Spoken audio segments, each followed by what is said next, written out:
أعوذ بالله من الشيطان الرجيم. بسم الله الرحمن الرحيم. شهر رمضان الذي أنزل فيه القرآن هدى للناس وبينات من الهدى والفرقان فمن شهد منكم الشهر فليصم ومن كان مريضا أو على سفر فعدة من أيام أخر يريد الله بكم اليسر ولا يريد بكم العسر ولتكملوا العدة ولتكبروا الله على ما هداكم ولعلكم تشكرون.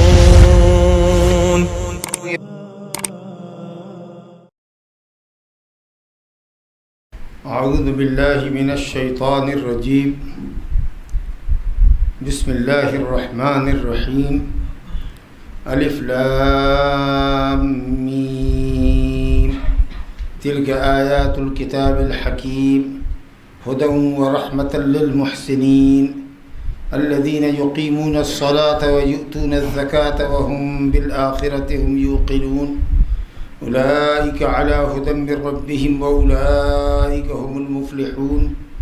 ومن الناس من يشتري لهو الحديث ليضل عن سبيل الله بغير علم ويتخذها هزوا أولئك لهم عذاب مهين. وإذا تتلى عليه آياتنا ولى مستكبرا كأن لم يسمعها كأن في أذنيه وقرا فبشره بعذاب أليم. إن الذين آمنوا وعملوا الصالحات لهم جنات النعيم خالدين فيها وعد الله حقا وهو العزيز الحكيم. خلق السماوات بغير عمد ترونها وألقى في الأرض رواسي أن تميد بكم وبث فيها من كل دابة وأنزلنا من السماء ماء فأنبتنا فيها من كل زوج كريم. هذا خلق الله فأروني ماذا خلق الذين من دونه بل الظالمون في ضلال مبين.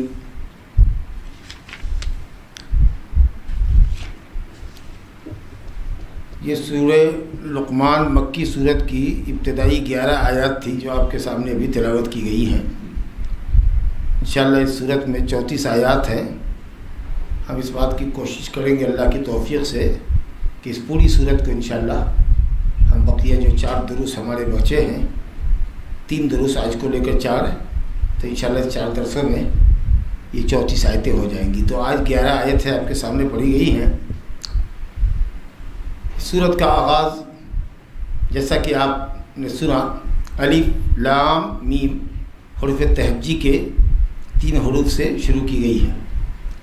شروعات ہوئی ہے اس صورت کی یا اس صورت کا آغاز حرف تہجی کے 3 حرف الف لام میم سے ہوا ہے. اور یہی سورہ بقرہ کے اندر بھی یہی الف لام میم آیا ہے.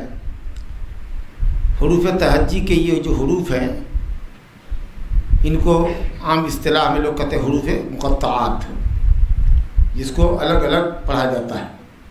الگ نہیں پڑھیں گے، الف الگ پڑھیں گے، لام الگ پڑھیں گے، یعنی کاٹ کاٹ کے پڑھیں گے. ایک ایک لفظ کو الگ الگ کر کے پڑھیں گے، اس لیے حروف مقطعات کہتے ہیں. اس سلسلے میں آپ حضرات کو یاد ہوگا ہمارے دروس کے ماشاءاللہ اکثر لوگ کئی سالوں کے شریک ہیں ہمارے ساتھی لوگ، تو ان کو معلوم ہے کہ میں نے بتایا تھا کہ کچھ لوگ یہ کہتے ہیں کہ اس کا معنی ہے اور اپنے اپنے حساب سے اٹکل 25 کا معنی متعین کرتے ہیں. سمجھا کہ یہ بالکل غلط قول ہے. دوسرا معنی یہ کہ ان کلمات کے معنی تو ہیں لیکن اللہ تعالیٰ زیادہ جانتا ہے.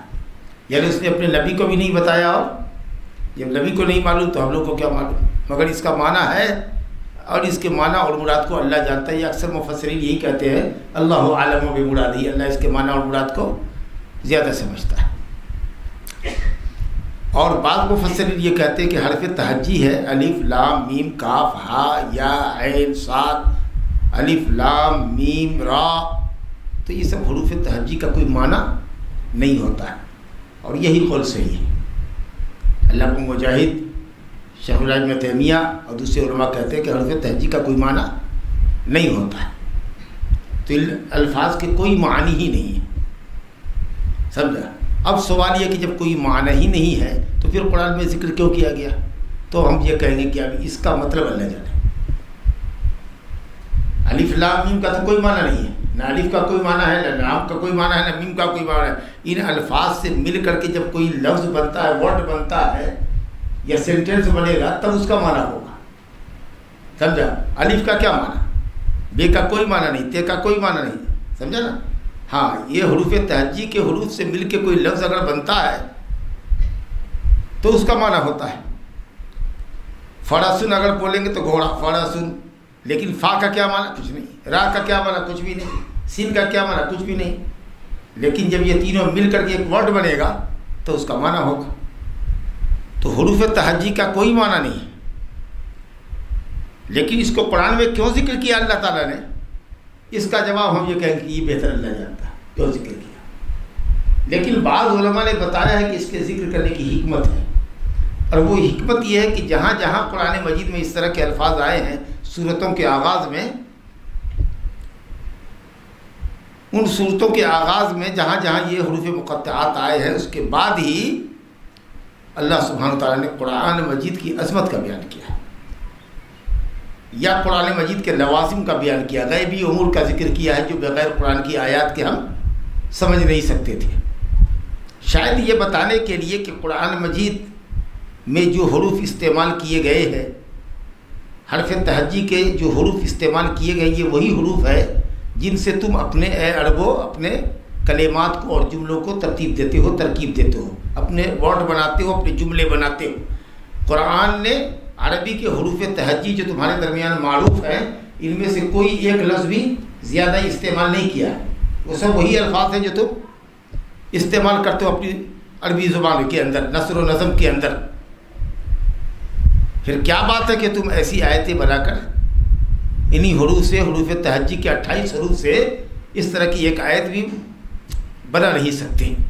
تو یہ اعجاز ہے اللہ رب العالمین کا کہ جو حروف تم استعمال کرتے ہو اپنے ورڈ میں، اپنے جملوں میں، اللہ نے کہا کہ میں نے بھی اپنے کلام میں وہی الفاظ استعمال کیے، لیکن تم کیا پورے انسان و جن مل کر چاہو کہ ایک صورت بنا کر کے لے آوے ان حروف سے ترکیب دے کر کے اس طرح کی ایک صورت لے آئے؟ تو یہ تمہارے بس میں نہیں ہے۔ یہ قرآن کا اعجاز ہے، ایک طرح کی تحدی ہے، ایک طرح کا چیلنج ہے۔ شاید یہ مطلب ہو حروف تہجی کا لگنے کا، کیونکہ ان کے بعد ہی اللہ تعالیٰ نے قرآن مجید کی عظمت کا ذکر کر دیا۔ ویسے کیوں لایا ہے حقیقت میں علم اللہ کے پاس ہے، لیکن جن لوگوں نے سمجھا ہے وہ یہ حکمت ہے، اور ماشاءاللہ یہ حکمت وجیح حکمت معلوم ہوتی ہے۔ اللہ تعالیٰ نے فرمایا تلک آیات الکتاب الحکیم، دیکھ لیجیے یہ کتاب حکیم کی آیات، تلک کے معنی تو وہ کتاب حکیم کی آیات ہے، وہ سے مراد یہ، یعنی جو آیات بیان کی جا رہی ہیں یہ کتاب حکیم کی آیات ہے، لیکن تلکا کا استعمال کیا ہے قرآنی آیات کی علو مرتبت اور اس کی عظمت کو بتانے کے لیے، اسی میں اشارہ بعید کے لیے، وہ عزت والی بلندی والی علو مرتبت کو بیان کرنے کے لیے اللہ تعالیٰ اسی میں اشارہ بعید لاتا ہے۔ وہاں بھی شروع سورہ بقرہ میں بھی الف لام میم ذالک الکتاب، ھذا الکتاب نہیں کہا، جبکہ ھذا الکتاب ہے سامنے موجود ہے کتاب، لیکن ھذا الکتاب نہ کر کے ذالک الکتاب، ذالک اسی میں اشارہ بعید کے لیے مذکر کے لیے آتا ہے، تو کتاب مذکر ہے، یہ ذالک الکتاب آیا۔ یہاں پر آیات لفظ کے اعتبار سے آیت ان کی جمع ہے، مؤنث ہے، تو اسی لیے تلک آیا، ذالک مذکر کے لیے، تلک مؤنث کے لیے، وہ مراد یہ، تو یہ تلکا اور ذالکا یہ اسی میں اشارہ بعید کے لیے، دور کے لیے آتا ہے، در حقیقت یہ قرآن مجید کی آیات کی عظمت کو بتانے کے لیے استعمال کیا گیا ہے۔ کتاب حکیم کی آیات ہے، اس قرآن مجید کو اللہ تعالیٰ نے کتاب کہا، الحمدللہ۔ یہ کتاب جس طریقے سے کتاب مطلوون ہے، تلاوت کی جاتی ہے، اسی طریقے سے یہ کتاب مکتوبون بھی ہے، لکھی ہوئی بھی ہے۔ کہاں؟ لوح محفوظ میں، لوح محفوظ میں لکھی ہوئی ہے، اور مختلف صحیفوں میں کی شکل میں فرشتوں کے ہاتھوں میں ہے، فی صحف مکرمہ مرفوعۃ مطہرہ بایدی سفرہ کرام بررہ، بزرگ فرشتوں کے ہاتھ میں اللہ تعالیٰ نے اس کے اجزاء دے رکھے، تو وہاں بھی لکھی ہوئی ہے، اور ہمارے یہاں بھی ماشاءاللہ صحیفے میں لکھی ہوئی ہے مصحف کے اندر۔ تو قرآن مجید تلک آیات الکتاب، کتاب کی آیت ہے یعنی مکتوب، یہ آیات مکتوبہ ہیں، لوح محفوظ میں بھی لکھی ہوئی ہے، فرشتوں کے ہاتھوں میں جو صحیفے ہیں چھوٹے چھوٹے اجزاء، وہ صحیفہ ہے۔ حضرت ابو بکر رضی اللہ عنہ نے اپنے زمانے میں جو قرآن مجید کو جمع کیا مختلف صحیفوں میں جمع کیا، اور حضرت عثمان نے اس کو 2 جلدوں کے درمیان اکٹھا کر دیا تاکہ یاد کرنے میں، اٹھانے میں، بٹھانے میں، لے جانے میں، لے آنے میں کہیں آسانی ہو۔ مختلف اجزاء کی جو شکل میں تھا اس کو یکجا کر دیا۔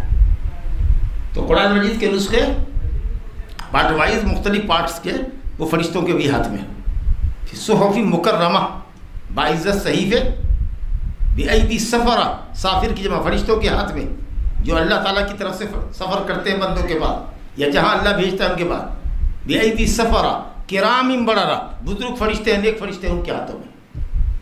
اور قرآن یہاں لکھا ہوا ہے ہمارے پاس صحیفوں کے اندر۔ تو یہ ہے، یہ کتاب جو مکتوب ہے یہ حکیم بھی ہے۔ حکیم بولے تو حکمت والی کتاب ہے، حکمت والی کتاب ہے۔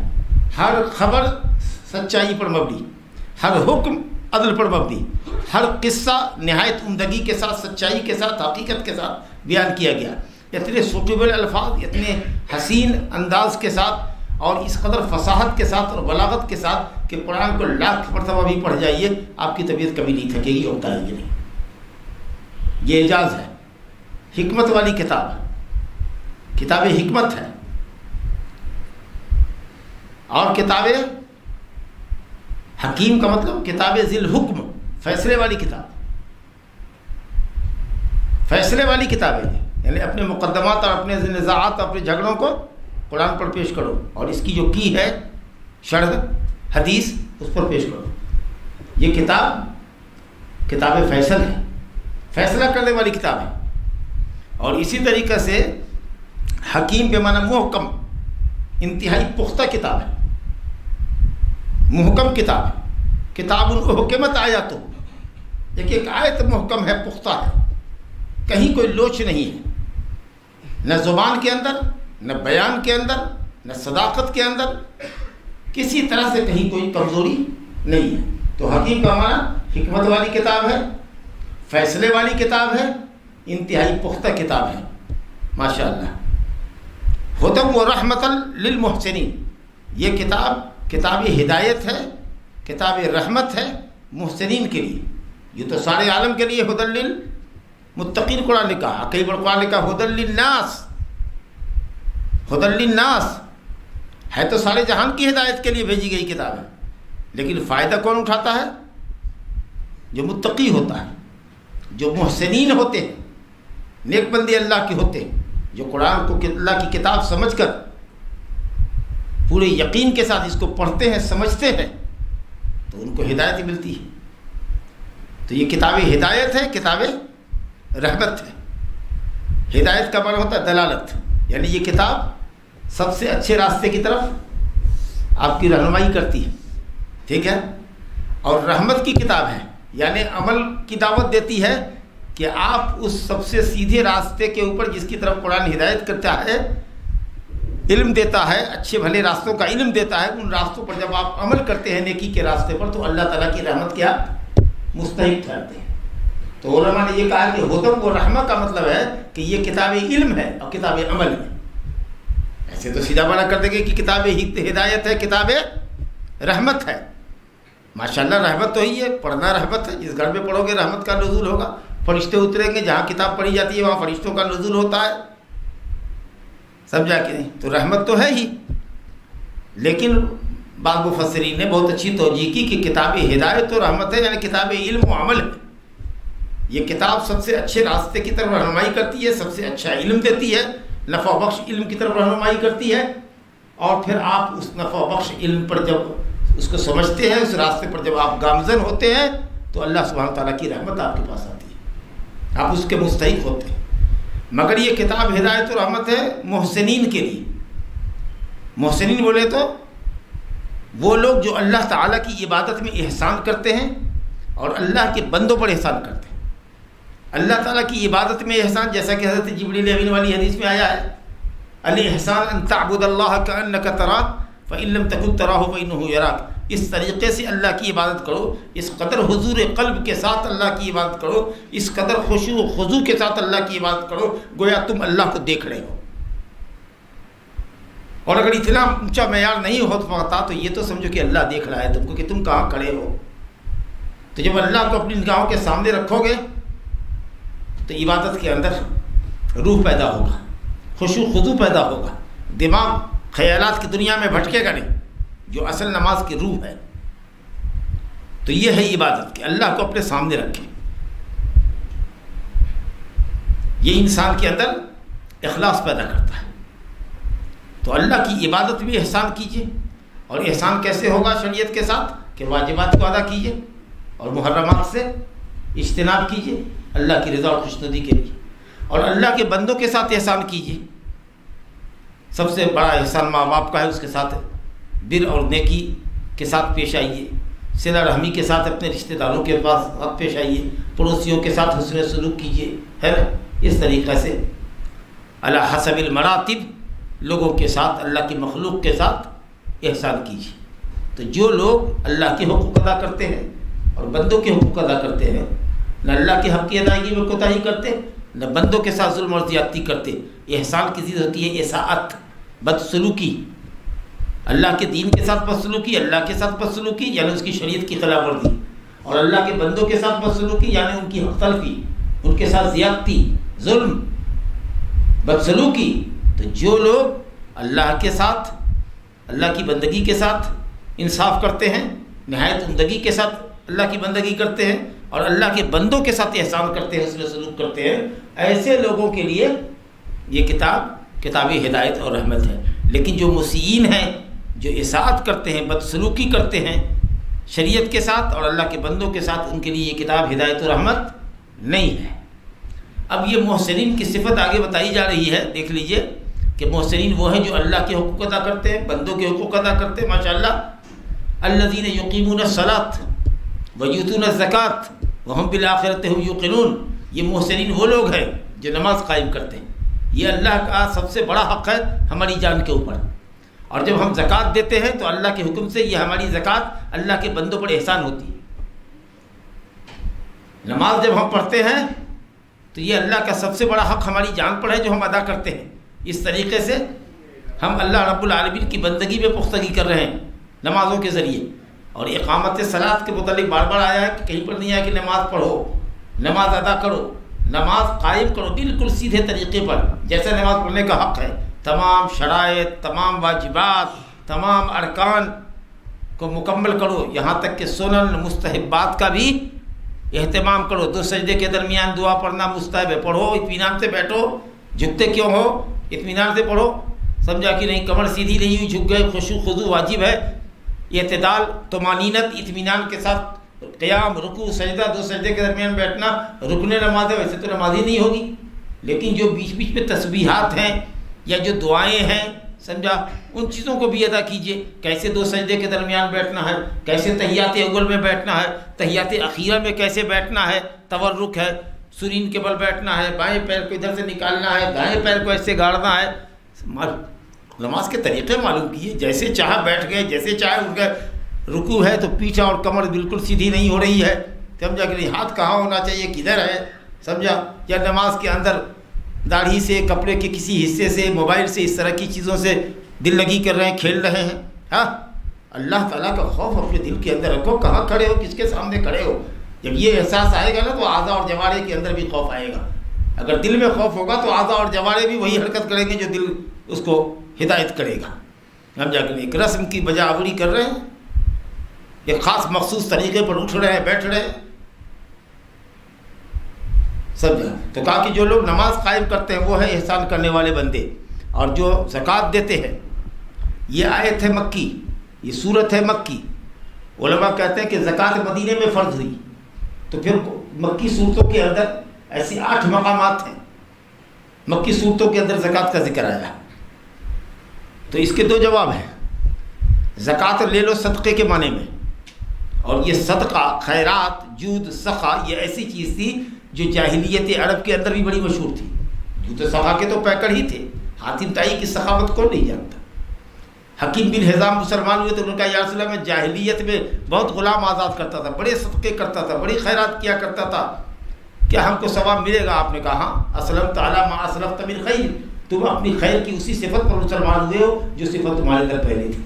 معلوم ہوا کہ کافر اگر حالت کفر میں اچھے کام کیا کرتا ہے، اگر وہ مسلمان ہو جاتا ہے تو وہ سب اس کے اچھے کام جو حالت کفر میں تھے، جو بڑ بنائے کفر لٹکے ہوئے تھے، روکے گئے تھے، کینسلڈ تھے، وہ اب سب واپس آ گئے اس کے کھاتے میں۔ جی وہ سب کھاتے میں واپس آ گئے ماشاء اللہ۔ اور اگر نہیں، اچھے کام کرتے کرتے بھی مر گئے، ایمان نہیں لائے، تو وہ سب ملیا میٹ ہو گیا۔ ٹھیک ہے، تو کہا اسلمت علی ما اسلفت من خیر، جو تمہارے اندر خیر کی صفت پہلے سے تھی اسی خیر کی صفت پر تم مسلمان ہوئے ہو۔ تو نبی صلی اللہ علیہ وسلم نے اسلام لانے کے بعد قبل اسلام کی حالت کو خیر کی صفت قرار دیا۔ تو اس میں بھی اس نے کہا کہ میں صدقہ کیا کرتا تھا، تو زکوٰۃ بمانا صدقہ کی ہے، یہ ایک اچھی صفت ہے، سمجھا؟ ایک تو یہ والا ہے۔ دوسرا والا یہ ہے کہ زکوٰۃ اصل میں مکے میں فرض ہوئی، لیکن اس کی تفصیلات، کتنے مال میں کتنی زکوٰۃ ہوگی، نصاب اور زکوٰۃ کی مقدار اور مستحقین کی تفصیلات، وہ سب مکے مدینے کے اندر آئی۔ اور یہی وجہ ہے کہ مکی صورت میں لفظ الزکوٰۃ الف لام کے ساتھ آیا ہے، کہیں پر امر کے صیغے کے ساتھ نہیں آیا۔ اقیموا الصلاۃ و آتوا الزکوٰۃ، آتوا الزکوٰۃ، زکوٰۃ دو، آتوا الزکوٰۃ آرڈر کے ساتھ مکی صورت میں کہیں نہیں ہے، یعنی حکم نہیں ہے اللہ تعالیٰ کا، صرف یہ ہے کہ لوگ زکوٰۃ دیتے ہیں، نماز پڑھتے ہیں، زکوٰۃ دیتے ہیں، یعنی ان کی صفت کے طور پر جملہ خبریہ کے طور پر بیان کیا گیا ہے۔ جملہ انشائیہ جو ہوتا ہے امر کا صیغہ، حکم کا صیغہ، وہ صیغہ نہیں آیا ہے مکی صورت کے اندر۔ تو الحمدللہ یہ کہہ سکتے ہیں کہ صرف یہ ہے کہ صاحب آپ زکوٰۃ، صدقہ، زکوٰۃ دونوں ایک ہی معنی میں ہے، ہاں، تو آپ وہ دیجئے۔ وَهُمْ بِالْآخِرَةِ، اچھا یہ دیکھیے دونوں عبادت کا ایک ساتھ ذکر ہوا ہوتا ہے اکثر مقامات پر۔ زکوٰۃ کل پورے قرآن مجید میں 30 مرتبہ آیا ہے، لفظ زکوٰۃ پورے قرآن مجید میں 30 مرتبہ آیا ہے، جس میں 27 جگہ نماز کے ساتھ آیا اس کا ذکر، اور 3 جگہ اس کا ایلون ذکر ہے، سمجھا؟ اور جب ذکر آیا ہے نماز اور زکوٰۃ کے ساتھ، اس سے معلوم ہوا کہ زکوٰۃ اور نماز بھی اہم عبادت نماز ہے، اس لیے کہ اللہ نے اس کو مقدم کیا ہے نماز کو۔ حالانکہ زکوٰۃ کا فائدہ متعدی ہے، ہم سے زکوٰۃ نکلتی ہے، دوسرے کو پہنچتی ہے، دوسرے کو فائدہ ملتا ہے۔ نماز کا فائدہ صرف ہماری ذات کو ملتا ہے، لیکن یہ اللہ رب العالمین کا سب سے بڑا حق ہے اس کے بندوں پر، عملی حق، اس لیے نماز کی اہمیت سب سے زیادہ ہے، اس کے بعد ہی زکوٰۃ کا نمبر آتا ہے۔ اور اگر کوئی دونوں عبادت کا انکار کرتا ہے تو دائرہ اسلام سے خارج ہے، لیکن دونوں میں سے اگر کسی ایک کے انکار کی بات اگر کرتا ہے تو زکوٰۃ کے منکرین کو تو علماء نے کافر نہیں کہا ہے، لیکن اگر نماز کا انکار کرتا ہے، بلکہ نماز کو چھوڑ بھی دیتا ہے، انکار بھی نہیں کرتا، چھوڑیے انکار کی بات، نماز کو جان بوجھ کے چھوڑتا ہے، نہیں پڑھتا ہے، تو بھی صحیح قول کے مطابق اہل علم کے نزدیک وہ کافر ہے۔ من ترک الصلاۃ متعمدا فقد کفر، یا العہد الذی بیننا وبینہم الصلاۃ فمن ترکہا، جس نے اس کو چھوڑ دیا فقد کفر۔ وَهُمْ بِالْآخِرَةِ هُمْ يُوقِنُونَ، اور محسنین وہ ہیں جو آخرت کے اوپر ایمان سے بڑھ کر کے یقین، پختہ ایمان کو یقین کرتے ہیں، پختہ یقین، پختہ ایمان رکھتے ہیں آخرت کے اوپر۔ آخرت سے مراد آخرت پر ایمان رکھنے کا کیا مطلب؟ جی جنت جہنم، کسی نے کہا اٹھایا جانا نہیں، آخرت پر ایمان رکھنے کا مطلب یہ کہ موت کے وقت سے لے کر قبر سے اٹھائے جانے اور جنت یا جہنم تک پہنچائے جانے تک کی جتنی تفصیلات قرآن اور حدیث کے اندر آئی ہے، سب پر ایمان لانا، یہ ہے آخرت۔ موت کے بعد عذاب قبر پر اگر آپ کا ایمان نہیں ہے تو آخرت پر کا ایمان ہے آپ کا؟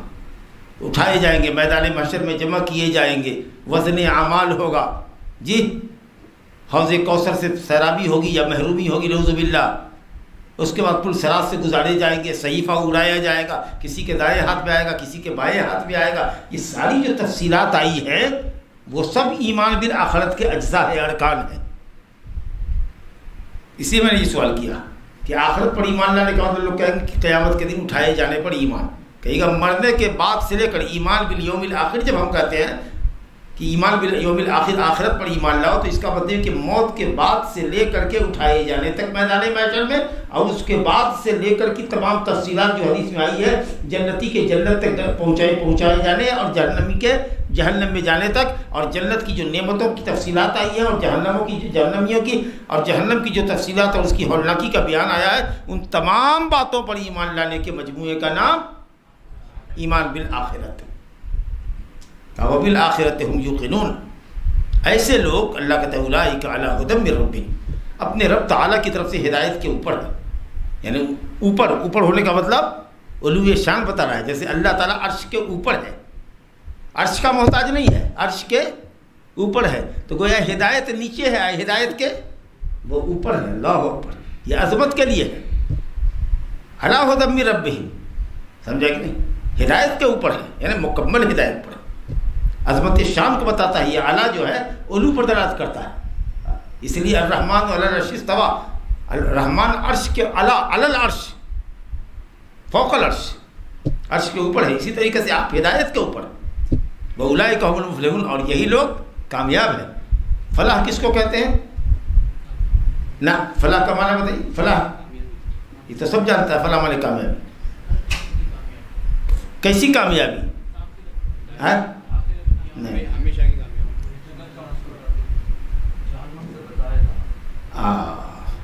سب ایک ایک پارٹ بیان کر رہے ہیں۔ فلاح کہتے ہیں کہ محبوب اور مرغوب چیز کا حصول، اور مکروب اور مکروہ چیز کا دفعہ، دونوں کے مجموعے کا نام فلاح ہے۔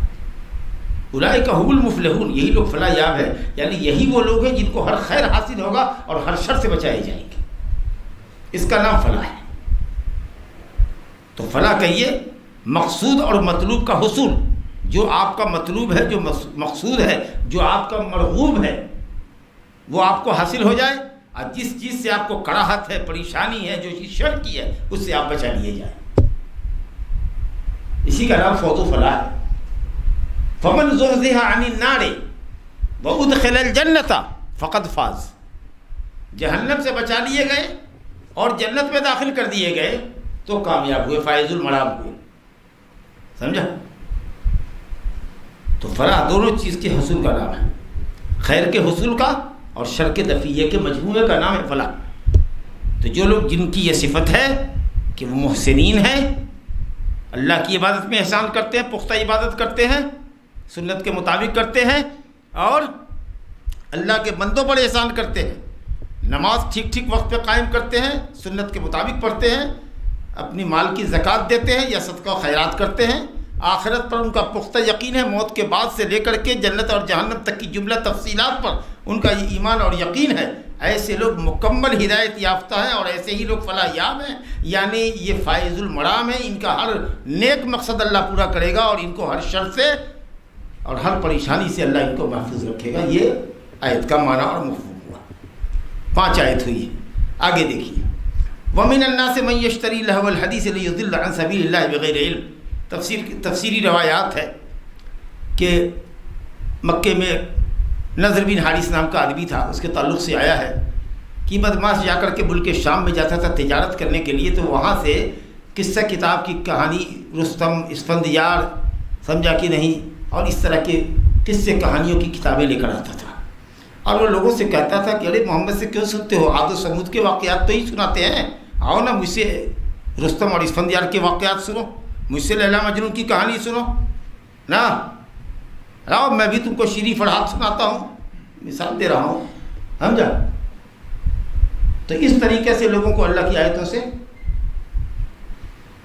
اور قرآن کے سننے سے لوگوں کو بہکاتا تھا، گاجے باجے کا سامان لے کے آتا تھا، ڈھول تاشے لایا، سارا ساز و سارنگی لایا کہیں سے، کہا اس کو بجاؤ، اس کی آواز دیکھو کتنی میٹھی ہے، لکڑی کو رگڑ دیتے ہیں لکڑی سے تو دیکھو کتنی آواز اچھی پیدا ہوتی ہے، تاروں کو چھیڑو تو کتنی اچھی آواز آتی ہے، سمجھا کہ نہیں؟ اللہ تعالیٰ فرماتا ہے کہ کچھ لوگ ہیں جو خریدتے ہیں لہو الحدیث، ایسی بات جو انسان کو اللہ کے ذکر سے اور دین سے غافل کرے، لہو الحدیث، جیسے خاتم الفضہ، چاندی کی انگوٹھی، تو انگوٹھی کی نوعیت کیا ہے؟ چاندی. تو یہاں پر لہو کی اضافت ہے نو کی طرف کہ گفتگو کیسی؟ لہو. فعل کیسا؟ لہو، جو اللہ کے ذکر سے غافل کرے. خریدتے کا مطلب یہ ہے کہ اس کے رسیاں ہیں، پسند کرتے ہیں، اور اس کو خریدنے سے اس لیے تعبیر کیا گیا کہ جب کوئی آدمی کو کوئی چیز پسند آتی ہے تو اس کو پیسہ دے کے خریدتا ہے تو اس خریدی ہوئی چیز سے اس کو محبت ہوتی ہے. تو اس کو گانے کی ایسی لت ہے، یا گانے اور بجانے سے اور ناچ رنگ سے اس کو اتنی محبت ہے کہ لگتا ہے جیسے کہ ان آلات کو اس نے خریدا ہوا ہو. خریدی ہوئی چیز سے تشبیہ دی جا رہی ہے اس کی دلچسپی کو بتانے کے لیے. ارے بھائی کوئی آدمی کسی چیز کو پسند کرتا ہے تبھی اس کو خریدتا ہے.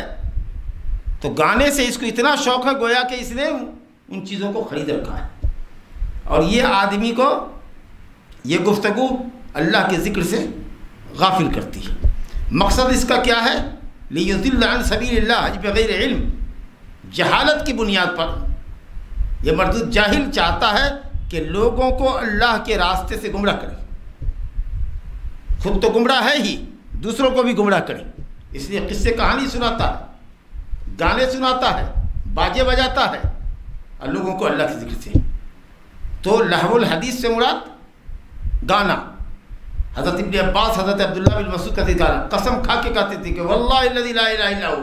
ابن مسعود کہتے تھے قسم اس اللہ کی جس کے سوا کوئی معبود نہیں. لہو الحدیث سے مراد الغنا، جو انسان کے دل میں نفاق پیدا کرتا ہے، دین سے دوری پیدا کرتا ہے. علامہ ابن قیم رحمۃ اللہ علیہ فرماتے ہیں کہ جس کو گانے سے محبت ہوگی کبھی بھی اس کو قرآن کی آیت سے محبت نہیں ہوگی. کبھی قرآن مجید کی آیت سننا اس کو اچھا نہیں لگے گا اگر گانا سننے کا رسیہ ہے تو. اور جس کو قرآن سننے کی عادت ہے، جو قرآن سننے کا رسیہ ہے، اس کو گانا کبھی اچھا نہیں لگے گا.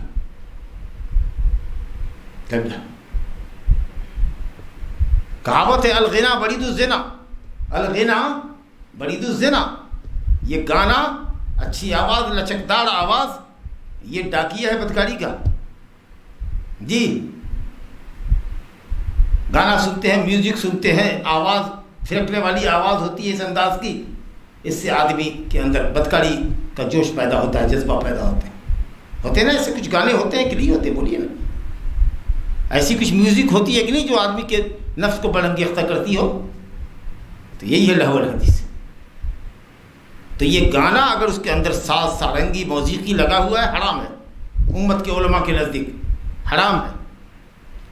نبی صلی اللہ علیہ وسلم کی حدیث ہے، ابو موسیٰ اشعری رضی اللہ عنہ سے روایت ہے بخاری کے اندر، لَيَكُونَنَّ فِي أُمَّتِي، میری امت میں ایسے لوگ ہوں گے، ضرور بھی ضرور پائے جائیں گے، يَسْتَحِلُّونَ الْحِيرَ وَالْحَرِيرَ وَالْخَمْرَ وَالْمَعَازِفَ، جو بدکاری کو بھی حلال کر لیں گے، زنا کو حلال کر لیں گے، اور ریشم کو حلال کر لیں گے، شراب کو حلال کر لیں گے، اور گاجے باجے کو حلال کر لیں گے.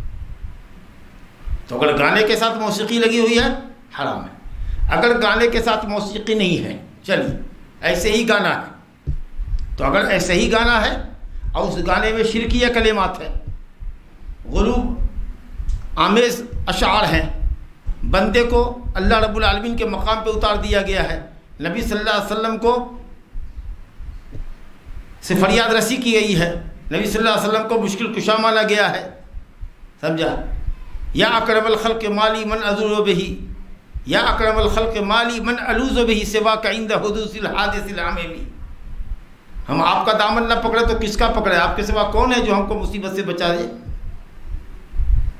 اور کہتے ہیں فإن من جودک الدنیا وضرتها ومن علومک علم اللہ والقلم. آپ ہی کی سخاوت ہے کہ دنیا اور آخرت ہے، اور آپ ہی کا علم ہے جو لوح محفوظ کے اندر ہے. قلم نے وہی لکھا ہے جو آپ نے لکھوایا ہے. تو اب کیا رہ گیا اللہ تعالیٰ کے پاس؟ لوح محفوظ کا علم آپ کا ہے، قلم نے وہی لکھا جو آپ نے اس کو حکم دیا. آپ ہی کی سخاوت کے نتیجے میں دنیا اور آخرت وجود میں آئی. آپ کا دامن نہ پکڑے تو کس کا پکڑے؟ یہ بصیری کہتا ہے، اس کا بردہ بڑا مشہور ہے صوفیوں کے یہاں، شرکیہ کلمات سے بھرے ہوئے. اس طریقے سے اور بھی جو لوگ نعت لکھتے ہیں، اہل بدعت، غلو کرنے والے لوگ، ان کے یہاں بھی دیکھیے تو ویسے ہی ہے، شرک کے ڈنڈے ملائے ہوئے ہیں. جب تو اس طرح کے اشعار اگر میوزک کے بغیر بھی ہوں اور شرکیہ ہوں تو حرام ہے، شرکیہ ہے. شرک ہے وہ. اور اگر آوارگی ہو، عشق کے فسانے ہوں تو وہ فسق ہے، حرام ہے، فسق ہے. شرک کے بعد کا جو درجہ ہوتا ہے وہ ہے. اور کچھ نہیں ہے، مباح ہے، مباح کا نہیں، جس میں کوئی شرکیہ نہیں ہے، کوئی آوارگی نہیں ہے، وہ بھی لہو حدیث ہے، اس سے بھی پرہیز کرنا چاہیے. اب ہر وقت دیکھیے کچھ لوگوں کی عادت ہوتی ہے ہر وقت شعر شاعری کی کتاب لیے بیٹھے، ایک دیوان ختم کیا دوسری دیوان اٹھایا، ایک شاعر کی 8 کتابیں ختم کیا دوسرے شاعر کے دیوان اٹھایا. ارے اللہ کے بندے، کبھی کبھار ٹھیک ہے، مباح اشعار ہے، اچھے اشعار ہیں، کبھی کبھی پڑھ لو، ہٹاؤ، زیادہ قرآن پڑھو نا. کیا ہے کہ زندگی بھر شعر ہی پڑھتے رہتے ہیں، شعر گنگنا رہے ہیں، چل رہے ہیں تو شعر پڑھ رہے ہیں، جب دیکھو تو کتاب، شعر کی کتاب ہاتھ میں لیے ہوئے ہیں. ہاں، لگتا ہے کہ پیٹ میں خون اور قہر بڑھ رہا ہے. سمجھا کہ نہیں؟ یہ مباح اشعار بھی مباح کام کے لیے اگر ہو، جیسے دیکھتے ہیں عمال ہوتے ہیں نا، مزدور ہوتے ہیں جو محنت کا کام کرتے ہیں، تو کچھ کلمات ہوتے ہیں جوش دلانے کے لیے، قوت اور نشاط دلانے کے لیے وہ پڑھتے رہتے ہیں. جیسے صحابہ کرام خندق کھود رہے ہیں اور کہہ رہے ہیں نحن الذین بایعوا محمدا علی الجہاد ما بقینا ابدا. سمجھا کہ نہیں؟ کہ ہم خندق کھود رہے ہیں، ہم نے نبی صلی اللہ علیہ وسلم کے ہاتھ پر بیعت کیا ہے. نحن الذین بایعوا محمدا علی الجہاد ما بقینا ابدا، جب تک ہم باقی رہیں گے جہاد کرتے رہیں گے. تو نبی صلی اللہ علیہ وسلم فرماتے ہیں اللہم لا عیش الا عیش الاخرہ فرحم الانصار والمہاجرہ. اللہ نہیں ہے زندگی مگر آخرت کی زندگی، مہاجرین اور انصار پر رحم فرما، ان کو جوش دلا رہے ہیں. تو اس طرح کے جو کچھ رجزیہ اشعار ہوتے ہیں، جو شعر کی قسم ہے، موزون کلمات ہوتے ہیں جو غیر ارادی طور پر زبان سے نکلتے ہیں. ایسا نہیں کہ اس کے پچی کر رہے ہیں، دماغ کو ٹھوک رہے ہیں. ہاں، جیسے شاعروں کی عادت ہوتی ہے، سگریٹ کا کش لے رہے ہیں، چائے کی چسکی لے رہے ہیں، اس کے بعد شعر کر رہے ہیں، بنا رہے ہیں. غیر ارادی طور پر جو منہ سے ہم وزن نکلا، جیسے صحابہ نے بلا تکلف کہہ دیا نحن الذین بایعوا محمدا علی الجہاد ما، آپ نے ادھر سے بھی کہہ دیا. سمجھا کہ نہیں؟ اللہم لا عیش الا عیش الاخرہ فاغفر للانصار والمہاجرہ. تو اس طرح کے جو اشعار ہوتے ہیں مباح کام کے لیے، ہمت اور حوصلہ بڑھانے کے لیے، اس طرح کی اشعار جائز ہیں. سمجھا کہ نہیں؟ جب جائز مقصد کے لیے ہو تو. بہرحال بات کہاں سے کہاں نکل گئی؟ لہو الحدیث، گانے کی یہ تفصیلات ہیں. اور اسی طریقے سے لہو الحدیث کے اندر وہ تمام باتیں داخل کر دیجیے، وہ تمام عمل داخل کر دیجیے جو انسان کو اللہ کے ذکر سے غافل کرے. ٹھیک ہے، گانا آپ نہیں گاتے ہیں، گانا آپ نہیں سنتے، موسیقی نہیں سنتے، لیکن رات دن ناول پڑھ رہے ہیں، رات دن ناول پڑھ رہے ہیں. سمجھا کہ نہیں؟ رومانی ناول پڑھ رہے ہیں، جاسوسی ناول پڑھ رہے ہیں. کسی لوگوں کی عادت ہے کہ جب دیکھیے تو کوئی نہ کوئی ڈائجسٹ لیے بڑا بیٹھا ہوا ہے، جب دیکھیے تو کوئی نہ کوئی وہ میگزین لیے ہوئے بیٹھا ہوا ہے، اخبار میں ہر وقت گم ہے. سمجھا کہ نہیں؟ یہ سب چیزیں انسان کو اللہ تعالیٰ، جس کا کوئی فائدہ نہیں. سمجھا کہ نہیں؟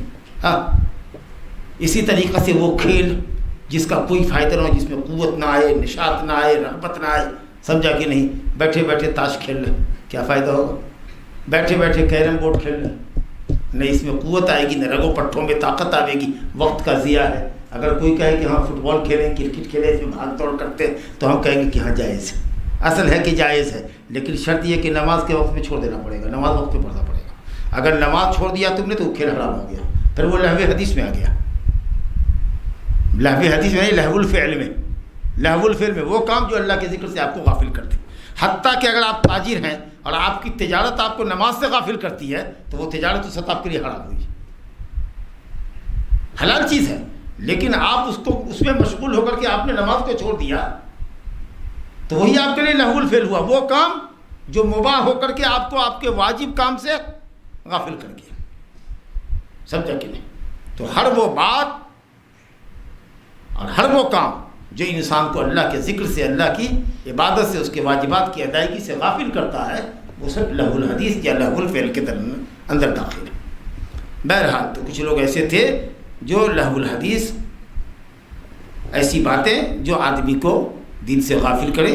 سمجھا کہ نہیں؟ چاہے وہ گانے کی شکل میں ہو، جیسا کہ اکثر مفسرین نے کہا ہے، اور حضرت عبداللہ بن مسعود نے قسم کھا کے کہا ہے کہ وہ گانا ہے، یا اسی طریقے سے جو بکواس پر مبنی کتابیں ہیں، جھوٹے قصے کہانیاں ہیں، یا جس میں سمجھیے کہ صاحب جنسی باتیں لکھی ہوئی ہیں، اناپ شناپ کی جو چیزیں دنیا بھر کے جو بیکار کے لٹریچر پھیلے ہوئے ہیں بازار کے اندر، ان کتابوں سے دلچسپی لے رہے ہیں وغیرہ ذالک۔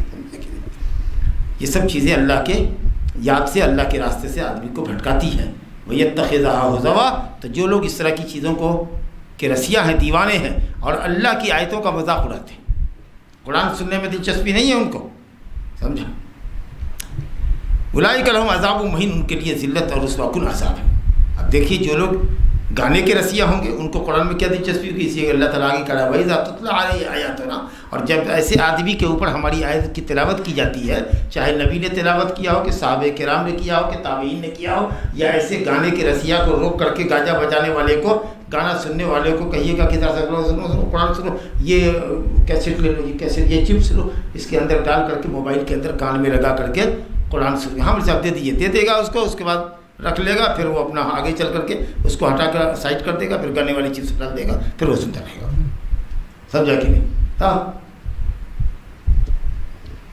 تب جب ان کے اوپر آیت ہماری تلاوت کی جاتی ہے واللہ مستکبرن، تو یہ پیٹ پھیر کے بھاگتا ہے تکبر میں اضافہ کرتے ہوئے۔ استکبار کہتے ہیں تکبر میں غلو کرنا، مبالغہ کرنا، زبردست قسم کا متکبر۔ عربی میں سین تے جو آتا ہے باب استفعال میں، استکبرہ، تو سین تے طلب کے لیے آتا ہے۔ استعطف، آپ سے عافیت طلب کیا، استعانہ، آپ سے مدد طلب کرنا، تو سین تے عربی میں طلب کرنے کے معنی آتا ہے، لیکن یہاں پر تکبر طلب کرنا نہیں، تکبر میں اضافہ کرنا، مبالغہ کا معنی دے رہا ہے یہ۔ استکبرہ تو پیٹ پھیر کے جا رہا ہے حد درجہ غرور اور تکبر کی وجہ سے۔ کہیں قرآن کی آیت تلاوت ہو رہی ہے، درس قرآن کا ہو رہا ہے، ٹھیک ہے، کوئی ضرورت آپ کی ہوئے، کوئی اہم ضرورت ہے، آپ چلے گئے، ایک آدمی یہاں بیٹھا ہوا تھا، اس کو کوئی فون آیا، ہو سکتا ہے کہ وہ دیکھ رہا ہوگا کہ ایمرجنسی فون ہے، تو نکل بھاگا وہ، سمجھا کہ نہیں؟ ٹھیک ہے، اس کو یہ نہیں کہیں گے کہ اس نے قرآن کی آیت سے اعراض کیا، لیکن یہ آدمی ہے جس کے سامنے قرآن کی آیت پڑھو تو یہ اعراض کرتا ہے اور تکبر کی بنیاد پر حد درجہ متکبر ہے، اس لیے قرآن سننا نہیں چاہتا۔ تو ایسا آدمی جو تکبر، حد درجہ تکبر کرتے ہوئے پیٹ پھرتا ہے اور اس طریقہ سے قرآن کی انسنی کر دیتا ہے کہ علم یسمعہ، جیسے کہ وہ شخص جس نے سنا ہی نہ ہو، بلکہ اس سے بھی بدتر۔ ایک آدمی اگر بہرا ہے، نہیں سنتا ہے، دور سے جا رہا ہے، تو وہ نہیں سننے والے میں یہ برابر ہے، لیکن وہ معذور ہے کہ اس نے نہیں سنا۔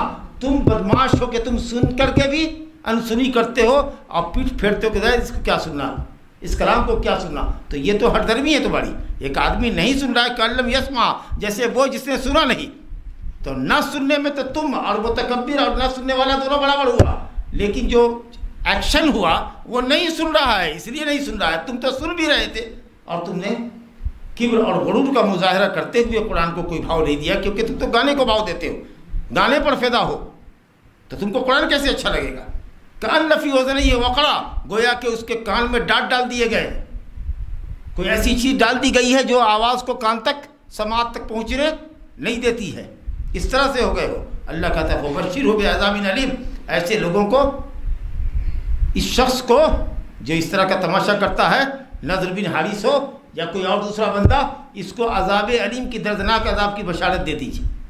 یہ بات بھی کئی مرتبہ درس میں آ چکی ہے کہ لفظ بشارت اگر مطلق آوے تو خوشی کا معنی میں، لہم البشریٰ فی الحیات الدنیا والآخرہ، ان کے لیے دنیا اور آخرت میں بشارت ہے، یا کہیں پر ہوگا فبشر عبادی الذین یستمعون القول، میرے بندوں کو بشارت دیجئے جو اچھی باتوں کو سنتے ہیں تو سننے سے زیادہ اس پر عمل کرتے ہیں۔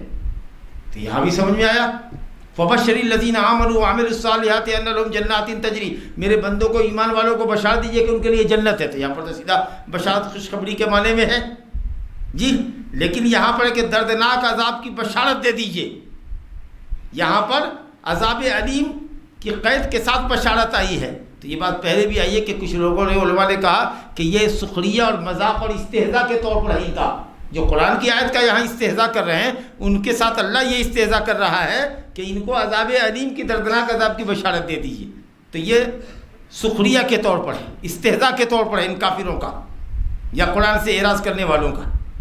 اب کچھ لوگوں نے کہا کہ نہیں، لغوی معنی اگر دیکھیے گا تو بشارت ایسی خبر جس کا اثر چہرے پہ پڑے، چمڑے پہ پڑے، تو اچھی خبر کا اثر چہرے پر مسکراہٹ اور خوشی کی شکل میں پڑتا ہے، بری خبر کا مایوسی اور غم و علم کی جو شکل تصویر ہوتی ہے وہ ابھرتی ہے چہرے کے اوپر، اور چہرہ زرد ہو جاتا ہے یا کالا پڑ جاتا ہے، تو اس لیے یہ حقیقی معنی میں ہے۔ بہرحال جب اللہ رب العالمین نے ایسے مشرکین کا، ایسے کفار کا، قرآن سے اعراض کرنے والوں کا جب ذکر کر دیا، تو قرآن مجید کا جو طریقہ ہے وہ یہ کہ جب جہنمیوں کا ذکر آتا ہے، عذاب علیم کی بشارت جب آتی ہے، تو نعیم جنت کی بھی بشارت آتی ہے۔ کافروں کے ساتھ، جہنمیوں کے ساتھ جنتیوں کا ذکر آتا ہے۔ اب وہ سن لیجئے، ان الذین آمنوا وعملوا الصالحات، جو لوگ ایمان لائے اور جنہوں نے نیک عمل کیے۔ بار بار یہ لفظ آیا ہے کہ ایمان کے اندر عمل داخل ہے، لیکن عمل الصالحات کہہ کر کے عمل صالح کی اہمیت بتائی گئی ہے۔ عمل صالح وہی عمل ہے جس میں اللہ کی رضا اور خوشنودی ہو، ریاکاری نہ ہو، نام و نمود نہ ہو۔ ایک آدمی نماز پڑھتا ہو اور مطلب ہے کہ اللہ تعالیٰ خوش ہو، اللہ کی رضا کے لیے کر رہے ہیں، لیکن لوگ ہم کو یہ بھی کہہ کہ یہ بڑا نمازی ہے، یہ لفظ سے بھی سن کر کے ہم کو خوشی ہوتی ہے۔ ایک آدمی نے کہا یا رسول اللہ مجھے اچھا لگتا ہے کہ میں اللہ کے راستے میں خرچ کروں، اب بالکل اللہ کی رضا چاہتا ہوں، لیکن اگر کوئی میری تعریف کرے کہ نہیں آپ بڑا خرچ کرتے ہیں تو مجھ کو یہ سن کر کے بھی اچھا لگتا ہے۔ تو اللہ تعالیٰ کہ نہ یہ اخلاص نہیں ہوا، یہ اخلاص نہیں ہوا۔ قل فمن کان یرجو لقاء ربہ، جو کل درس میں پڑھا تھا سورہ حشر کی، سورہ کہف کی آخری آیت، فمن کان یرجو لقاء ربہ فلیعمل عملا صالحا، اور آگے ولا یشرک بعبادۃ ربہ احدا۔ صرف اللہ کی رضا چاہو، یہ نہیں کہ اللہ کی رضا بھی ہو اور لوگ بھی راضی ہو اور لوگ بھی ہماری تعریف کریں، تو یہ بات سن کے بڑا اچھا لگتا ہے۔ کوئی کام کیا اللہ کو خوش کرنے کے لیے کرتا ہوں، لیکن مجھے یہ بات بھی اچھی لگتی ہے کہ لوگ میری اس پر تعریف کریں۔ اللہ نے یہ نہیں چلے گا، تم صرف اللہ کے لیے کرو نا، اللہ تعالیٰ لوگوں کے دل میں تمہاری عظمت وہاں پر ڈال دے گا نا، کہے دوڑاتے ہو، لیکن اسی کے ساتھ ساتھ یہ بھی نیت ہے کہ اللہ راضی ہو، اور اگر کوئی اس کام کے کرنے کے بعد میری تعریف کرے گی کیا بہت اچھی بات کہی، سمجھا کہ نہیں، تو وہ اخلاص کے منافی بات ہے۔ ہاں تو کہا گیا، یہ بات بار بار آ رہی ہے، ان الذین آمنوا وعملوا الصالحات، اللہ کہتا ہے لہم جنات النعیم، ان کے لیے نعمتوں والی جنت ہے۔ نعمت جسم کو بھی ہے، جسم کو بھی ہر طرح کا آرام آشائش ملے گی، اور دل کو بھی ہر قسم کا سرور ملے گا، یہ ہے جنت کی نعمت۔ اللہ فرماتا ہے خالدین فیہا، اس نعمت میں ہمیشہ رہیں گے ایمان و عمل والے۔ وعد اللہ حقا، اللہ اکبر، یہ اللہ کا وعدہ ہے۔ اللہ کا وعدہ ہی ایسا ہے کہ کبھی وہ اس کی خلاف ورزی ہو نہیں سکتی، کبھی اللہ تعالیٰ ان اللہ لا یخلف المیعاد، وعدہ خلافی نہیں کر سکتا۔ چھ جائے کہ اس کی پھر تاکید ہو رہی کہ حقا، بالکل سچا، ایک اللہ کا وعدہ، بالکل سچا اللہ کا وعدہ۔ ایک تو اللہ کا وعدہ ہی بہت تھا، پھر اس کو حقاً کہہ کر کے اور اس کی تاکید کر دی گئی کہ جو لوگ ایمان و عمل والے ہیں ان کے لیے نعمتوں والی جنت ہے، نعمتوں والی عزت کی جنت ہے، جہاں وہ ہمیشہ رہیں گے۔ یہ اللہ کا وعدہ ہے اور بالکل حق وعدہ ہے۔ وہ العزیز الحکیم، اور اللہ تعالیٰ غالب ہے اور حکمت والا ہے، غلبہ قہر ہے، ہر چیز پر غالب ہے، کوئی اس کو مغلوب نہیں کر سکتا۔ غلبہ قدر ہے، اس کا مقام بہت اونچا ہے، سمجھا کہ، اور ہر عیب سے پاک ہے اور حکمت والا ہے۔ خلق السماوات بغیر عمد ترونہا، اس کی قدرت دیکھو، اس نے آسمانوں کو پیدا کیا ہے بغیر کھمبے کے جس کو تم دیکھ رہے ہو۔ ہے کہیں کوئی کھمبا؟ آسمان میں کوئی کہیں کھمبا نظر آتا ہے جس پر آسمان کھڑا ہوا ہو؟ کچھ لوگ کہتے ہیں کہ نہیں آسمان میں کھمبے ہیں لیکن دیکھے نہیں جا رہے ہیں، آسمان میں کھمبے ہیں لیکن دیکھے نہیں جا رہے ہیں۔ تلاش میں دیکھو، کہیں دوربین لے کر کے جاؤ، پوری فضا کائنات کو چھان لو، کہیں کوئی کھمبا، کوئی پیلر ملے جس پر آسمان کھڑا ہوا ہے۔ تو مفسرین نے دونوں مانا، ترونہا جس کو تم دیکھتے ہو، یا بغیر کھمبے کے آسمان ہے، یا آسمان کھمبے پر ہے اس کو تم دیکھتے نہیں ہو۔ کیا معنی ہے؟ معنی یہ ہے کہ آسمان بغیر کھمبے کے ہیں، اور اس کی دلیل خود قرآن میں ہے، وَيُمْسِكُ السَّمَاءَ أَن تَقَعَ عَلَى الْأَرْضِ إِلَّا بِإِذْنِهِ، وَيُمْسِكُ السَّمَاءَ أَن تَقَعَ عَلَى الْأَرْضِ إِلَّا بِإِذْنِهِ، اللہ نے آسمان کو روک رکھا ہے۔ وَيُمْسِكُ السَّمَاءَ، اللہ نے اس کو روک رکھا ہے، اوپر سے ٹالے ہوا ہے، سمجھا کہ نہیں؟ ایک پل اگر بن جائے اور اس پہ کوئی کھمبا نہ ہو تو آدمی بہت تعجب سے، اتنا بڑا پل بغیر کھمبے کے ہے، یہ کبھی تعجب نہیں ہوتا ہے کہ اتنا بڑا آسمان بغیر کھمبے کے ہے۔ کہتے اوپر سے میگنیٹ اس کو لیے ہوا ہے، یا کیا کیا ٹیکنیک سب آئی ہوئی ہے، سمجھا کہ نہیں، بغیر کھمبے کا پل ہے، اوپر موٹی موٹی وائر جاتی ہے، وہاں سے اس کو وہ اوپر ٹانے ہوئی ہوتی ہے. اللہ تعالیٰ بھی آسمان کو ٹانے ہوا ہے اوپر. وَيُمْسِكُ السَّمَاءَ أَن تَقَعَ عَلَى الْأَرْضِ، اس کو زمین پر گرنے نہیں دے رہا ہے وہ، الا بِإِذْنِهِ، جس دن اس کی اجازت ہو جائے گی گر جائے گا. سب جگہ تو صحیح قول یہ کہ آسمان میں کئی کھمبے نہیں. وَأَلْقَىٰ فِي الْأَرْضِ رَوَاسِيَ، اور زمین میں اللہ نے پہاڑ گاڑے ہیں، کہیں زیادہ ہے کہیں کم ہے. مقصد کیا ہے ان پہاڑ کے گاڑنے کا؟ ان تمید بکم، کہ یہ پہاڑ اس لیے گاڑے گئے تاکہ زمین آپ کو لے کر کے مضطرب نہ ہو، کروٹیں نہ بدلے، زمین ڈاما ڈول نہ ہو، کیونکہ آپ کو اس میں بسنا ہے، گھر بنانا ہے، آپ کو سواریاں چلانی ہے، سڑک بنانا ہے، پل بنانا ہے. تو اللہ تعالیٰ نے پہاڑ سے اس کے پہاڑ کی میخیں کیل سمجھ کر کے گاڑ دی. جیسے تختے کو نیچے سے لکڑی سے گاڑنے کے لیے کیل مارتے ہیں نا کہ یہ ہلے نہیں، ویسے اللہ رب العالمین نے زمین کو نہ ہلنے دینے کی خاطر پہاڑ قائم کیے. وَبَثَّ فِيهَا مِن كُلِّ دَابَّةٍ، اور اس میں ہر طرح کی مخلوق کو اللہ نے پھیلایا ہے. مَا يَدُبُّ عَلَى الْأَرْضِ، جو زمین پر چلنے والا ہے، چاہے وہ 2 پیر کا ہو، چاہے وہ 4 پیر کا ہو، یا کچھ اس سے زیادہ ٹانگوں کا ہو، یا کوئی پیٹ پر چلتا ہو. سمجھا کہ ویسے عرف عام میں عام طریقے سے دابہ کہتے ہیں چوپائے کو، لیکن یہاں پر مراد ہے زمین پر ریگنے والی چلنے والی ہر مخلوق. انسان اور انسان سمیت جتنے ہیں سب اللہ نے پیدا کیے، اس میں جانور بھی داخل ہیں. اب جانوروں میں دیکھیے اللہ کی قدرت. کچھ جانور تو ہمارے فائدے کے ہیں، جن پر ہم سواری کرتے ہیں، جن کا دودھ دوہتے ہیں کھاتے ہیں، جن کو ذبح کر کے کھاتے ہیں، جو ہمارے فائدے کے ہیں، دین دنیا کے فائدے کے. اس پر سواری کر کے ہم دعوت تبلیغ کے لیے جاتے ہیں، اس پر سواری کر کے اگر جہاد میں جانے کی ضرورت ہوتی ہے تو ہم جہاد میں جاتے ہیں، دین دنیا کا فائدہ ہے. کچھ جانور ایسے ہیں جو بالکل موذی ہیں، درندے ہیں، سمجھا کہ نہیں، ان کو بھی پیدا کرنے کی اللہ تعالیٰ کی حکمت ہے. کچھ مخلوق ایسی ہے جس میں نہ فائدہ ہے نہ نقصان ہے. اللہ تعالیٰ کی قدرت کی دلیل ہے یہ بتانے کے لیے کہ جو اللہ نفع بخش چیزیں پیدا کر رہا ہے وہ تکلیف دہ چیزیں بھی پیدا کر رہا ہے، اس کی قدرت ہے. سمجھا کہ ایک اہل علم نے واقعہ لکھا ہے کہ ایک بادشاہ تھا، جابر و ظالم بادشاہ تھا. تو اس نے ایسے اپنے درباریوں سے پوچھا کہ یہ مچھر بہت پریشان کرتا ہے، کیوں اللہ نے مچھر کو پیدا کیا؟ سمجھا کہ نہیں، یہ مکھی بہت پریشان کرتی ہے، کیوں پیدا کیا؟ اتنی حقیر مخلوق کو پیدا کرنے کی کیا ضرورت تھی؟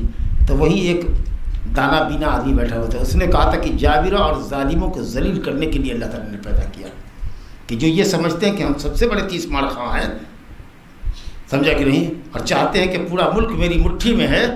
جب ان کو مچھر کاٹتا ہے، جب مکھی ان کے ناک پر بناتی ہے، مکھی بیٹھ اس کے ناک پر بیٹھ کر کے بٹ کر دیتی ہے اور ناک کھجاتے ہیں نا، اب بار بار مکھی آتی ہے اور بار بار بھگاتے ہیں، یہاں تک کہ کبھی کبھی غصے میں اپنے ناک پر اپنے منہ پر تماچا بھی رسید کر دیتے ہیں تو ان کی ہیکڑی نکل جاتی ہے. اتنا پوچھنا تھا کہ گردن چکا دیا. سمجھا کہ نہیں؟ ہاں، انسان کی فطرتی طور پر تکلیف نہیں چاہتا. ایک مچھر 2 مچھر اگر آپ کے کمرے میں گھس جائے، آپ کے بستر پر گھس جائے، آپ نے اگر مچھردانی نہیں لگائی ہوئی ہے یا لگائی ہوئی ہے، اس کے اندر 2 مچھر آپ کی خدمت کے لیے پہنچ جائے، پوری رات کی آپ کی نیند خراب کر دیتا. چھوٹی سی چیز ہے، بتائیے.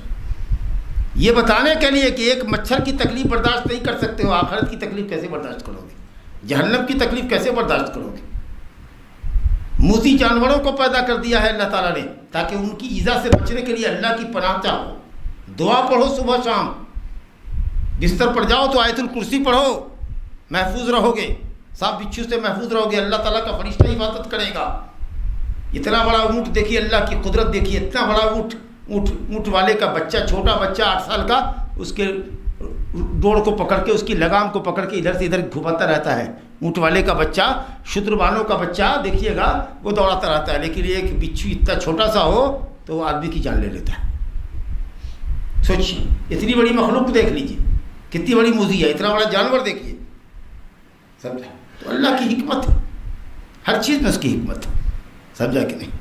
بہرحال تو کہا کہ اللہ تعالیٰ نے ہر طرح کی مخلوق زمین میں پھیلائی، اس میں اس کی حکمت ہے. وَأَنزَلْنَا مِنَ السَّمَاءِ مَاءً، اور ہم نے آسمان سے پانی برسایا، یعنی بدلی سے. آسمان سے مراد اونچی چیز، مراد بدلی. فَأَنبَتْنَا فِيهَا مِن كُلِّ زَوْجٍ بَهِيجٍ، تو ہم نے زمین میں نہایت خوشنما طرح طرح کے بیل بوٹے اور پودے اگائے. زوجن مانے کہتے ہیں جوڑے، زوج مانے جوڑا، لیکن مراد ہر صنف، ہر کوالٹی کے پودے.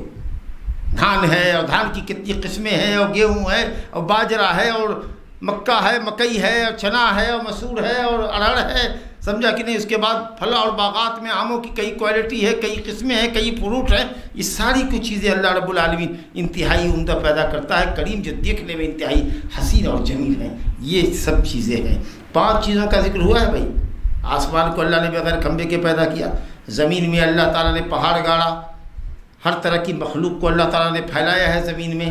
آسمان سے اللہ نے بارش برسا کر کے یہ کیا ہے، اس میں سارے پودے اگائے ہیں، سمجھا کہ نہیں. یہ سب محسوس چیزیں جو آپ دیکھ رہے ہیں، اللہ کہتا ہے ھذا خلق اللہ، یہ اللہ کی مخلوق ہیں.